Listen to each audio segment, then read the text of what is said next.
today is a huge day for the Rory Jennings YouTube channel. The man, the myth, the legend, the king, the icon, and my dear friend James Allcott is in the house. Hello, mate. You're the best at intros. I appreciate it. I Thank you. disagree wholeheartedly, but it's lovely to be here, to see it. Mate, thank you so much. The surroundings. Thank you so much. Looking forward to going through them at some point. Yeah, mate, there's some classics there. There's some real classics there. I mean, this has been a long time coming. You think about, like, we've been friends now for a decade.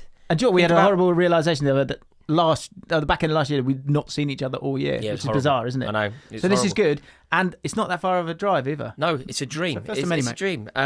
From almost a cupboard in Victoria to a studio in our own right. I know, mate. So, it's amazing. Congratulations. It's an amazing journey, and thank you so much for joining. What I thought we could do today is rank the best players in the Premier League this season.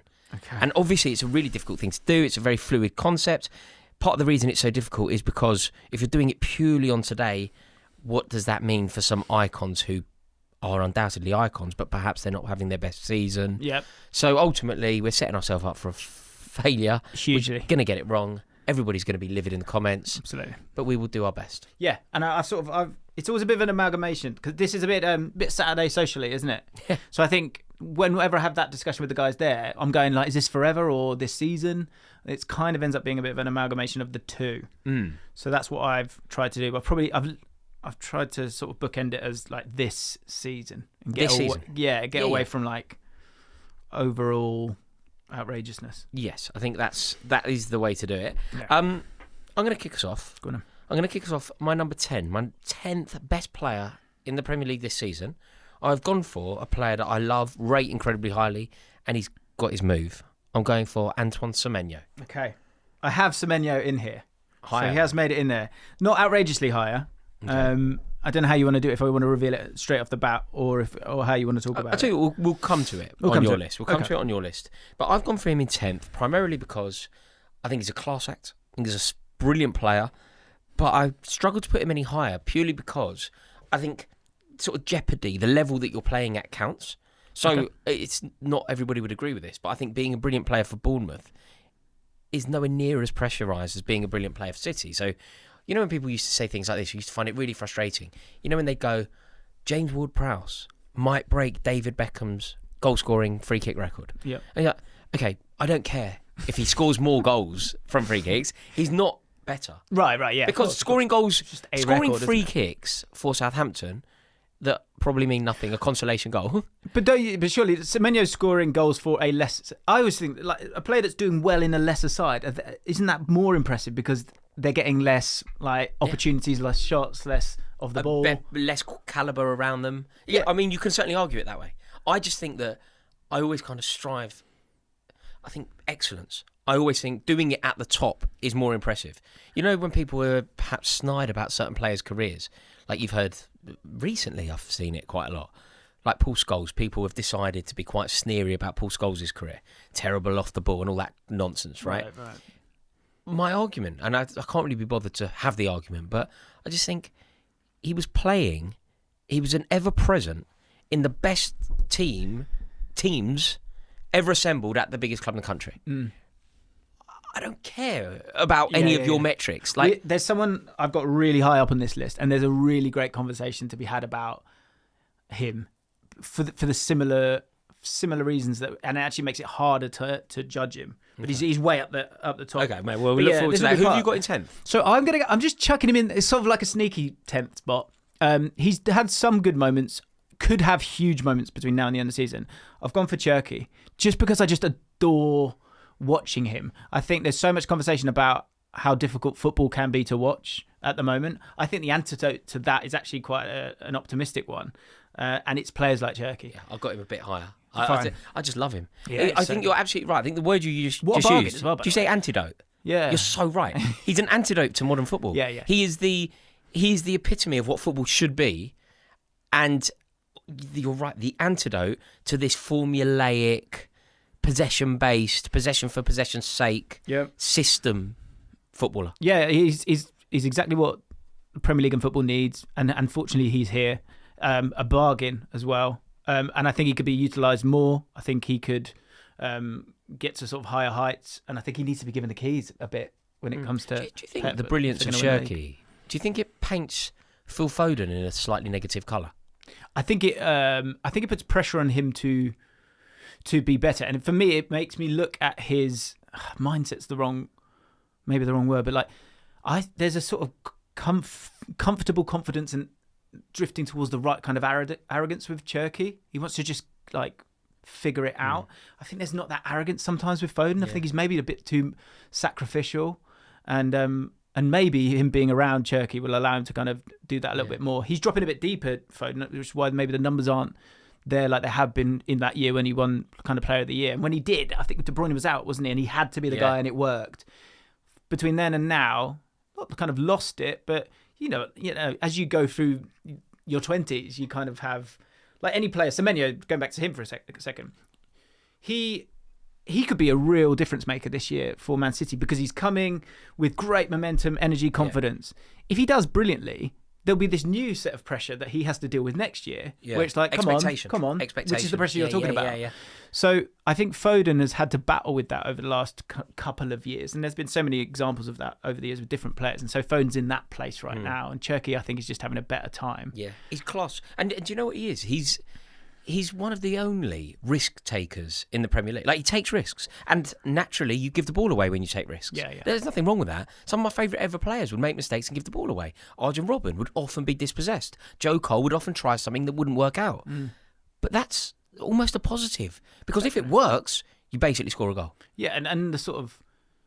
When you marry that with such talent, it's not like... You know, when it's that guy who it's like, what are you doing? Stop it. Just play it simple. It's because you haven't got the talent. He has the talent. Yeah. So, he's probably not had enough minutes yet. But I love him. So I chucked him in at 10. I had Semenyo at 9, by the way. Semenyo at 9. Okay. So we're kind of similar. In 9, I've got Morgan Rogers. Oh, wow. I've got him in there, but I've much got higher. Morgan Rogers. I think he's been amazing. The conversation around Aston Villa winning the league was a serious one. It's not finished, but it's looking less likely. But the reason that it was a real thing was down to two people. One of them was Unai Emery's brilliance, and the other was Morgan Rogers' brilliance. Absolute, outrageous, brilliant footballer who I believe. Look, we're both passionate England fans, right? We've both been to tournaments together. Morgan Rogers in your starting 11 for England? I don't know how you can't. Okay, great.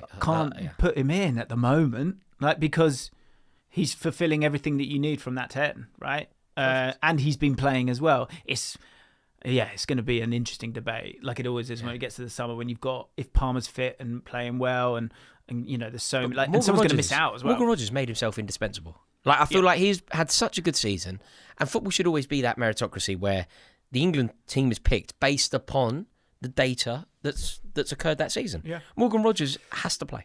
It's been amazing. And I think the way that they're working it out with Tuchel and Harry Kane get the best out of him, I think Morgan Rogers maybe fits him better, Harry Kane.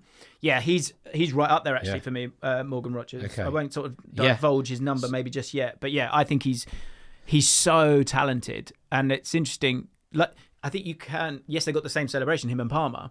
You can, in terms of quality, Morgan Rogers hasn't been in those same rooms to sort of do the same things, but the talent is pretty comparable. Yeah. I think he's a beautiful footballer. He's also a big game player, which is so valuable when you're going to international tournaments. It's very rare that you're gonna win a tournament without that mercurial, unpredictable footballer. And I think Morgan Rogers is that. I think he's class. Yeah. So you've got him a touch high. I've got Cherki in 8. Good, Cherki in 8. Okay, fine. I've got Haaland in 8. Have you? Yeah, because he's struggling. I'm surprised at the moment, and this is one where this goes out, and in 3 months' time, I look horrific. Or you look brilliant because by the time it goes out, he scored a hat trick on the weekend. Yeah, and I'm kind of, if you look at the body of work of the whole season, like, this player's got someone like Haaland's got to be so good that he can go 7 games or whatever it is without scoring, and most people who play FPL, they still put him as a captain. Yeah, that says a lot. Yeah, like, I know, you know, he's basically a guarantee for goals. Well, you think so? Like, overall, right? Yeah, overall. So to not put him in would be bizarre. He is struggling a little bit. I've been bizarre. Is he not in? No, to be totally honest. Yeah. To be totally honest, I didn't think... There was a time this season, by the way, this isn't me just being tribal because of my moment with him years ago. This isn't that. Very recently, I was calling him the best striker in Europe. Yeah. It's just the form. The two things have happened. His form has dipped, but more crucially, it's dipped at a time when his team need him. Yeah. Like, I kind of... if we're not going to have these conversations about Bukayo Saka because Arsenal are winning even when his blip is occurring. And therefore, it's a team game, you kind of get away with it. When Manchester City are in the kind of crisis that they have been in, drawing game after game, dropping point after point, it feels like there is a major problem. And when those problems occur, you're always looking for your big players. You're always looking for... And by big, I don't mean your big earners. Like, I know, like, people will often say, the geezer earns £500,000 a week. And that's not what I'm thinking at all. I wouldn't care if it was still an amateur game. I'm still looking for Haaland. I'm still thinking that's his thing, though, isn't it? But he's become now we're in a new era. There's no De Bruyne. There's no Ederson. This is the new Man City, and he is the personality of that team. Yeah, but he's a finisher. He's you will judge him. It's kind of like, let's chuck him in the same realm is the way that Salah's being judged right now. If he's not scoring, there will, and especially, and like you say, married with the team not winning, he will be criticised. Yeah, and that is Haaland. Like because Haaland's not. Oh God, did you see all the all the other bits? He's not about that. He's a dominant forward. Yeah. So whenever he's not scoring, something's wrong. But whenever he is scoring, he's frightening. Yeah, I agree. And that will return. When you think about some of the players this season, I'm struggling. Well, he didn't fit into mine. So you had him in 8. I had him in 8. Yeah, I think he's still top scorer, I presume. Who have you gone for in 7th? I've gone Caicedo in 7th. I think overall he's been very good. Sometimes with these lists I try and sort of skip my head back a couple of months, so that you're not forgetting when someone's been like on fire. And I think in certain big games he's been brilliant. He's had couple of, I guess the Arsenal one that's disappointing in as one game, but overall I think he's one of the players I'm picking first. If you're building an 11, when it comes to the midfielders, the most complete ones, he's up there. And I think he's had a good season. Yeah. I agree. I think he's a class act. I think at what he does, which I'm being very specific about the way I phrase this, but at what he does, I think he's the best in the world. Yeah. I don't think... And, if people want to go, who's a better midfielder, Rice or Caicedo? I find it quite a trite conversation, but to have it, I think Rice is the better all-round midfielder. Because Rice is a better 8, Caicedo is a better 6, Rice is a better 6 than Caicedo is an 8. Yeah. And therefore, overall, Rice is better. But at what he does, at being a 6, I don't think there's anybody comparable to Moises Caicedo. I think in terms of winning games on his own, that's what you're asking for if he's going to be at that level. And Declan Rice has done that on a few more occasions, I think, overall. He has been so trusted in his performances since West Ham. Yeah. So you've got to give him that credence. I think Caicedo is, we often bring it to when you were playing yourself, and you're not comparing at all for a second, but if I'm playing centre midfield and I saw him on the other side, I just feel like, ugh. It's just horrible. Yeah. I want to quit. Equally, do you know what? Do you know where I always think about it? And mate, at our level of football, you're my version of Caicedo. I'm being really serious. At our level of football, at our level, James is a mustard footballer. I don't know if you know this. James is wicked, right? No. You made it. If you're looking at the opposition, Caicedo's over there. You're like, oh God, go away. Do you know where I would imagine looking around your team? If you're Malo Gusto and you're a little bit more, you're cutting your teeth, you're learning, and you look around and it's like Caicedo inside. You're kind of going, we should be all right. It's always going to be all right, isn't it? We're always going to be competitive. We're always going to be competitive. He can be 1.5 players for you a lot of the time. Can you imagine doing that, by the way? I just said there in Malagas, imagine doing that when... What's the best team? Like maybe the Man City team or the Man United team or even the Chelsea team. Imagine doing that then. Imagine looking around if you were Michael Essien and you're like, okay, Frank's there. We should be Frank's there. Michael Ballack's over there. John Terry's behind. We're going to be all right. But I still think that is the difference between the best. You play in those teams where you go, he gets out of this. Yeah. those are the guys. Those are the guys. And so Haaland, when he's at his best, he can be that guy. Course, but he does still need that element of service. Yeah. Caicedo, I think there is still levels that he can go up. And So you've gone Caicedo. I've got Caicedo in 6, but in 7, I've got Reece James. Oh, I've got Reece put James. Reece James in. Yeah, I went for Reece James primarily because I just think that he is almost the total footballer in the Premier League at the moment. I saw who said this? I think Tom Garrett was talking about a similar thing recently as a bit of a take. Like I agree. There's no weaknesses apart from the injury thing. You know, if you were to play the game, what 11 versions of one footballer is the best? And I think the answer to that is probably Gerrard, possibly Rooney. Like, so your goalkeeper is Rooney, your left back is Rooney. Ruud Gullit is a great answer. Seedorf, maybe. Ruud Gullit is a great answer. Ruud Gullit's bigger though, isn't he? But I think Gerrard as a right back is borderline elite. Gerrard as a right winger proved that he was elite when Benitez shoved him out there.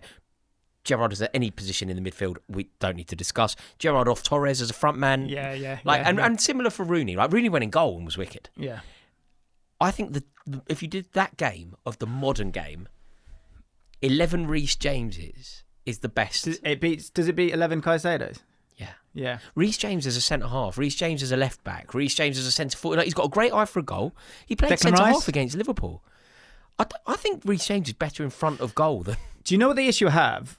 And it's not a real one, but it is when I look at Caicedo, he, again, to that idea of if you're playing against them or you're watching them, he is so, like, firm, if that makes it. He's concrete, right? When I watch Reece James, I'm always a bit nervous watching him because he unfortunately has broken down so many times. And so because of that, that takes away, not from his performances, but from my feeling that he's bulletproof. Does that make sense? Yeah, no, I do understand. Look, Reece James, which is why I probably forgot to put him in. I think Reece James in the pantheon of great right backs of the Premier League era. It's basically a conversation of two, isn't it? In the history of the game, it's basically Gary Neville versus Kyle Walker. You're not putting Trent in there then? In terms of being complete? Personally, I wouldn't. Complete, because of the defensive side of it. Yeah. In terms of that completeness of talent, Reece James. I think Reece James would be in that. History will not be kind to James because of the injuries, and that's the world that we live in, right? And I kind of think that's fair enough. I'm not kind to injured players, so I don't know why I would expect people to be kind to injured players that I like. Yeah. But if the injuries didn't exist, and I'm not the only one to play this game, Tottenham fans will talk like this about Ledley King if you let them, right? About him, yeah. I think that Reece James is potentially better than Kyle Walker ever was, better than Gary Neville ever was. It's just he cannot keep fit. Yeah. I think that's completely. I think you're right. I think you're completely correct. Because I think he would have been the. It would be interesting to know, but I think there'd be a huge chance that he would have been the right back during this whole period of England if he's fit. Oh, absolutely. Because he's so talented. Think, like when Chelsea won a European Cup, look, there's many reasons as to why it happened, and the first name you really have to talk about is N'Golo Kante. Thiago Silva, certainly a mention. But I think you then have to talk about Tuchel's system and the fullbacks. Yeah. You're immediately going, Ben Chilwell, Reece James. Reece James was integral to that achievement. Yeah. And even recently, you see the game against Arsenal. Oh, mate. The game against Liverpool, we were right under the clock. Liverpool weren't quite as broken. We didn't realise they were as broken. This is when we played them last year. Mate, he's at centre-half with Josh Achiampong. Yeah. He's at centre-half with the kid. So I've got James there, and I've got James in 7. I've got Moises Caicedo in 6. Mm-hmm. Have you done your 6? 6, I've got Ekitike. Have you not put Ekitike in? Total oversight. Oh dear. Oh dear. Oh dear. It's all right, I can talk about him. Yeah, you can talk about him. No. Ekitike, Liverpool fans will get angry about this. They'll think he should be higher. I just think there's been more consistently influential players in what's been a disappointing season for Liverpool. But I think he's been electric, better than I thought he was. It's going to be really fascinating to see what happens with him and Isak, and because he's got a real run at it now, where it's like, nah, I'm the guy. And his feet are brilliant. His connection with Florian Wirtz is brilliant. What do you think happens? Like, let's go now. August. Let's say that Alexander Isak rediscovers his former self. He becomes a Newcastle guy when he was the best striker in the league. What does Liverpool's front line look like, in your opinion? Is it Wirtz? Is it a 2 up front? Is it Ekitike and Isak as a 2? I think there's an opportunity for Wirtz for Wirtz. If you think of the rotations that you're seeing everywhere now, for Wirtz and Ekitike to kind of rotate a lot. Like if you think of teams like defend like 4-4-2, don't they? Yeah. So if you have Wirtz kind of filling in at that point, or Ekitike if he needs to, then the other one can be one of the two, and then when you got the ball, it's just like go have some fun kind of thing. That might be the answer. Amazing. Yeah, it could be. Yeah, but you're right to put Ekitike in, and I just have to admit that I've just forgot about him.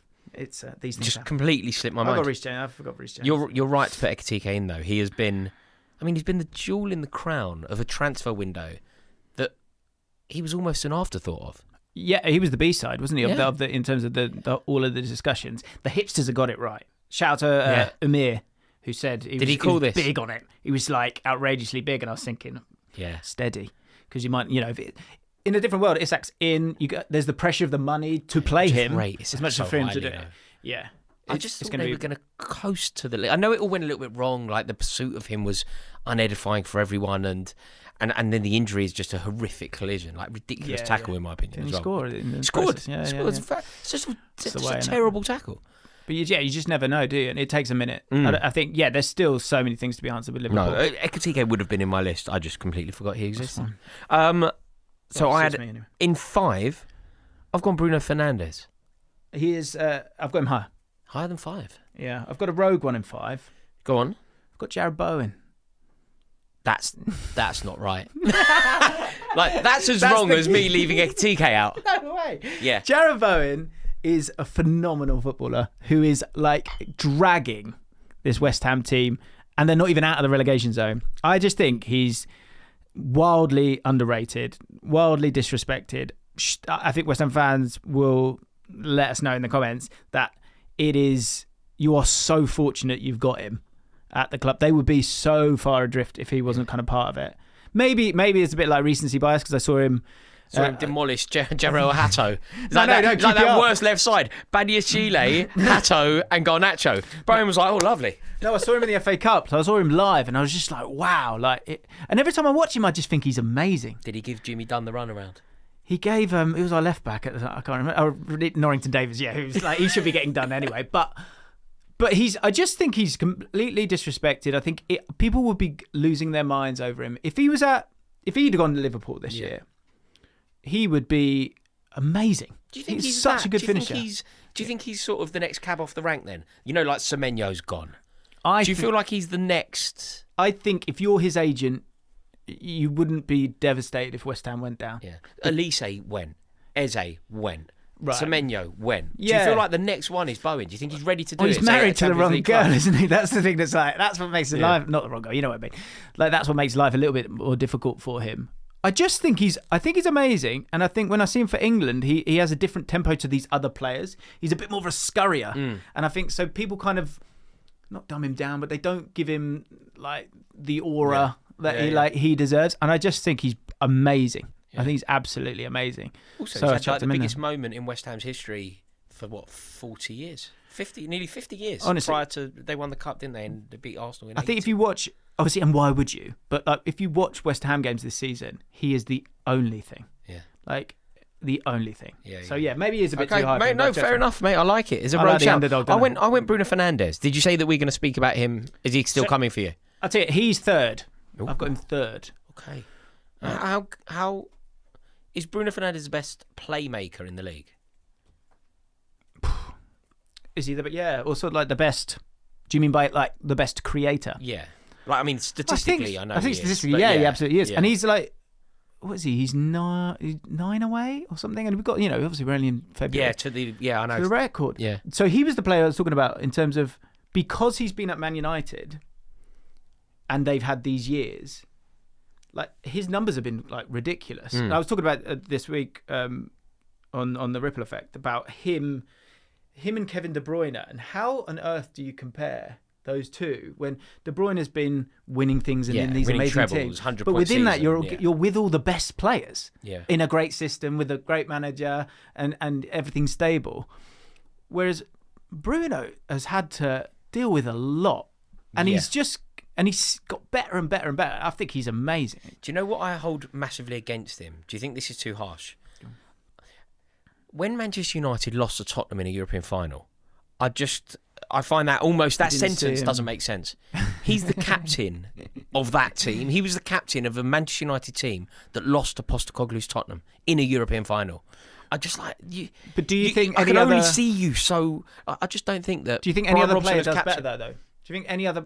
That's the thing. Kevin De Bruyne. I don't think Cantona loses that final. Do you know what I mean? Yeah, I just don't think it's allowed to happen on certain players' watch. I think he's dragged them so many times. I think he's awesome.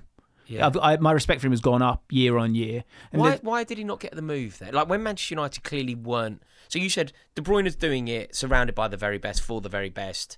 He's being managed by Guardiola and he's playing with Bernardo Silva and Aguero. Yeah, and I'm not saying why is Bruno Fernandes playing for Ole Gunnar Solskjaer or whoever? Why has he not got that move to a top stable? He is at a top. That's the problem. Is like the shell of the club is top. Yeah, but it's a bit like Gerrard. Like Gerrard, it was Liverpool and they are enormous. So he's there and he wanted to be there and he thought I can save it. We can save it.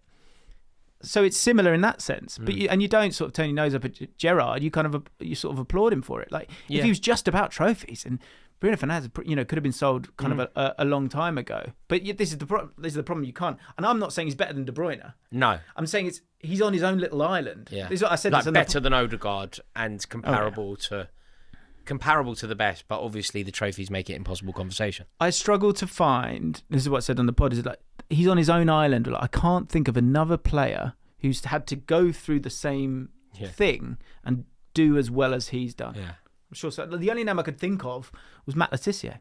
Yeah. Like he's kind of like he's on his own dragon and he stayed there. Clearly the best player on the pitch every week. Yeah, and they're getting beat. Because in these debates you'll go, Hazard or any of these go, well, he won the league, he won this, he won, and Bruno hasn't had that. No. So, but I think he's been amazing. Do you think he makes? If you did an all-time Manchester United 11, he's not in it. Manchester United Premier League. So say you did a 3-man midfield, is it potentially Scholes, Keane, Fernandes? I was thinking as you were talking now, I was like, if it's a 4-4-2, then no, you can't. Yeah, no, you can't. In a 3, he's up against Michael Carrick. I'm thinking good Man United midfielders, right? I'll just say midfielders wherever you played. David Beckham, Michael Carrick, Paul Ince, Ryan Giggs. I think it's well. So this was the thing: is if he Owen gets Hargreaves. the assist record, if he becomes with the season they've had, and He he's got the gets most assist record, that puts him in a very different conversation. Yeah, mate, he needs it now. Well, he doesn't need it, but it would do his it, legacy the world of good. Yeah, it's weird. It would do his legacy the world of good. I don't know. Maybe he definitely could argue it. So who have you got in fourth? I've got Declan Rice in fourth. Have you? Okay. You've forgotten him as well. No, I've got him. I've got him a lot higher though. Oh, really? Yeah. Okay. I think he's been superb. He's mustard. Yeah, he's so good. Do you know what's the worst thing about Declan Rice? He's the personification of an Arsenal team.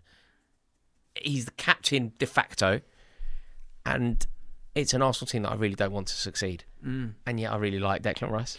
I think, how can you not like him? I just like him. I don't want to like him. I just think he's a class act on and off the pitch. Yeah. I think he's a phenomenal footballer. He seems like a really good guy. I love him for England. What he did for West Ham is historic.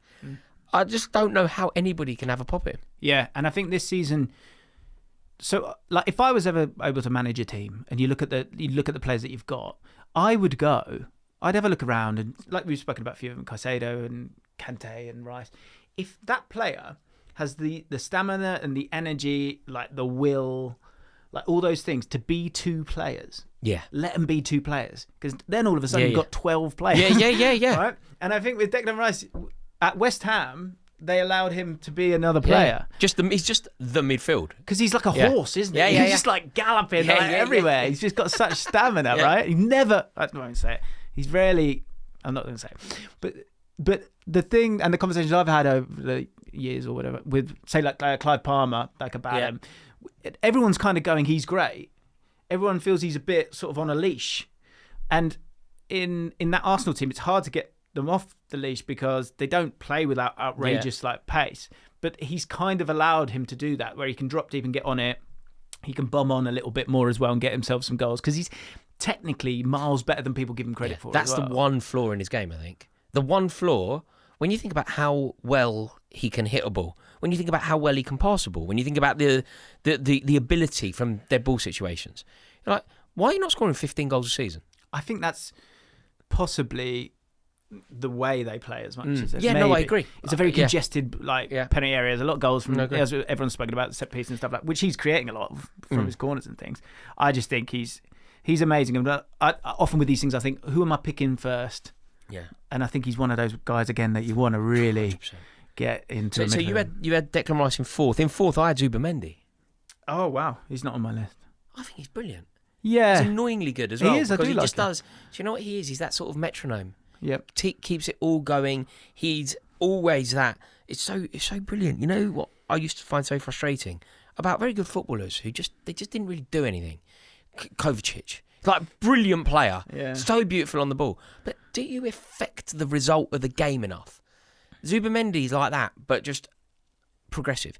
Like Kovacic would look after the ball and often lay it square. Zubamendi is the same version of that, but adventurous. Yeah. He's looking forward. He's always looking forward. He's always looking for that through ball. Yes. I think he could be more freed up as well. Like say some of the passes that Bruno Fernandes, you see him play, where there's just real sort of sparkling what he's thought, and it's one of those ones that make you sort of make a sound when you see it get to the player. Zubamendi, like again in the structure, that he doesn't get to do it as much, but he does have those little moments where he just sort of zips it in, and you go, "Wow." Yeah. I loved him going in. It's interesting. It's not that I haven't noticed him, but they're such a great collective. I'm slightly surprised. He's my kind of player. He's your kind of player in the way that you talk about the game, but he's also your kind of player in the way that you play the game. How's Zubamendi not on a James Allcott list? I know. I'm slightly disappointed in myself. Yeah, I don't know.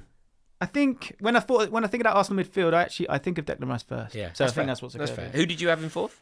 So I had Declan Rice in fourth. I had Bruno in third. Okay, in third, Brian Mbeumo.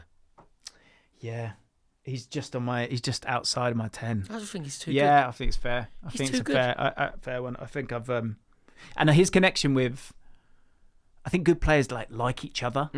And I think him and Bruno, you can see they've got like a really they got real understanding. I just think as well. Do you know what? If you think about this, is very recent, of course, but if you think about the player that Sesko has become under Carrick's obviously working hard with Sesko. Like he's spoken kindly about him, whereas Amorim was throwing him under the bus when he'd speak about him. Yeah. Carrick's obviously helping Sesko.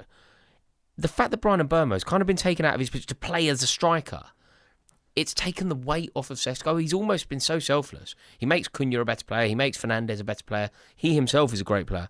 But he's even helping the bench out. That's a really good point. He's very well-rounded, actually. He's more well-rounded than people realise, because I think he was always drifting over to that right-hand side, which is what Amorim was doing as well. But I think the way football is now, especially if you've got Sesko on the pitch as well, but even without him, he's physically very strong, and so he can hold up the ball and run in behind. I think I probably, again, maybe if I've got more time, maybe I do chuck him in. I had three names on the sideline when I did a long list and then a short list, and he was in that with Bruno G. Okay, was knocking about as well, because Newcastle can't win a game without him. Essentially, in number two, I've got Morgan Rogers number 2. Rogers 2. Okay, that's fair. I've gone number 2, Gabriel. Yeah. In terms of like impact, effectiveness. Yeah. Sometimes being an effective footballer, like I think he's a very good footballer as well, but being an effective footballer in both boxes, it's better than being a good footballer. Like Solomon Kalou was a really effective footballer. Yeah. He would affect the result. Right. Mateo Kovacic was a better footballer, but he didn't affect it. Jorginho, affect the game in the most direct way, and Gabriel does that in both boxes. Is he the face of this Arsenal title win? I don't mean that in a negative way. No. I just mean is that the fact of this team that no, when you think of this team, do you think Gabriel? Potentially. I mean, you certainly think of him in the top 3. He may be in the top 2. I mean, the top 2, I'll tell you my number 1 now because we can discuss it. I didn't put Gabriel in. That's shocking. Not at all. I think my top 2 are Arsenal. It's painful. 3 out of my top 4 were Arsenal. But I've got... Yeah, I get it. I've got Declan Rice in 1 and Gabriel in 2. And I think that they are the 2... If you were to do like the public face of the title win, if this they will win the league. When it's announced, you know, if they do a mural or in decades' time, like, you know, there is that like everlasting image. Tony Adams stood like that when Steve Bold chipped it over against Everton. Like, there are moments, aren't there? I feel like the moment will be Rice hugging Gabriel off the back of scoring a corner. Right. That is the... Or is it like a goal with the 6-yard box and literally everyone else lined up? Yeah. Probably is. Like, in terms of the images of the season. But yeah, I think I've mixed it about here. Obviously, there's players that I enjoy as well. Gabriel, yeah, he's been crazy effective. My number one, I said number two, haven't I? Morgan Rogers, yeah. I've gone for Elliot Anderson. I just think he's everywhere. Mate, he was in my list, and then I eliminated him. Eliminated, brutal. I eliminated him because I do you know where I was debating with it. It was him or Semenyo. Right. Fair. And I was like, Semenyo's just got this massive move to Man City, but I love Anderson. Anderson starts for England as well.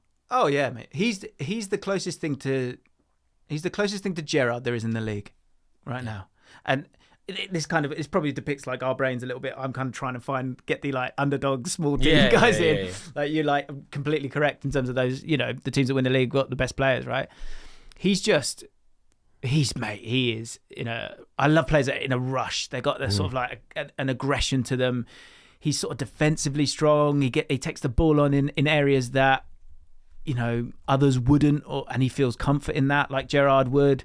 He's desperate to affect the game, desperate to be on the ball, desperate to create chances, desperate to score goals.